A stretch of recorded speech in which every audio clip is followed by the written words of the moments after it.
السلام علیکم۔ کیا آپ کا بچہ بھی اسکول جاتے ہوئے ضدی ہوتا ہے، چیختا ہے، روتا ہے، غصہ کرتا ہے یا جھوٹ بولتا ہے؟ تو آج میں آپ کو اس ویڈیو میں بتاؤں گی کہ اس کا حل کیا ہے اور یہ سب کیوں ہوتا ہے۔ زیادہ تر بچے ضدی نہیں ہوتے بلکہ ان کا دماغ کنٹرول سیکھ رہا ہوتا ہے۔ ان کا دماغ فاسٹ ہوتا ہے اور وہ کنٹرول سیکھ رہا ہوتا ہے۔ ہم اکثر بچے کو کسی بات کے لیے کبھی ہاں کر دیتے ہیں تو دوسرے دن اسی بات کے لیے ہم اس کو منع کر دیتے ہیں۔ ہمارے رولز کلیئر نہیں ہوتے۔ پھر اگر ہم غصہ کرتے ہیں، چلاتے ہیں تو ہمارا بچہ اور کنفیوز ہو جاتا ہے اور ہمیں یہ لگتا ہے کہ یہ ضدی ہے۔ ہم مائیں کہتی ہیں کہ بچہ بات نہیں مانتا، لیکن اصل میں وہ کنفیوز ہو جاتا ہے۔ ایک دن الاؤ، دوسرے دن اسی بات کے لیے منع، اور اسی وجہ سے اس کا بیہیویئر نیگیٹو ہو جاتا ہے۔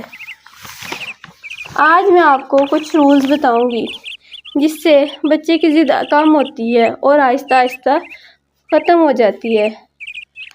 ہمیشہ ایک رول رکھیں اور اسی پہ کھڑے رہیں۔ چیخنا اور ڈانٹنا نہیں ہے۔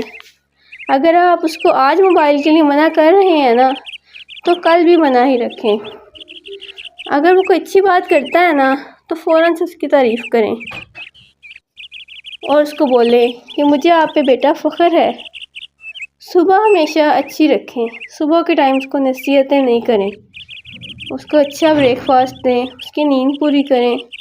اس کو بڑے بڑے لیکچرز نہ دیں، بلکہ جیسا آپ چاہتے ہیں نا کہ اپنے بچے کو بنائیں، اس طرح کی آپ خود اگزامپل سیٹ کریں اور پیشنس رکھیں۔ پرفیکٹ ماں کوئی نہیں ہوتی، لیکن سیکھنے والی ماں بیسٹ ہوتی ہے۔ اگر آپ کو ہماری ویڈیوز پسند آ گئی ہیں تو لائک کریں اور سبسکرائب کریں۔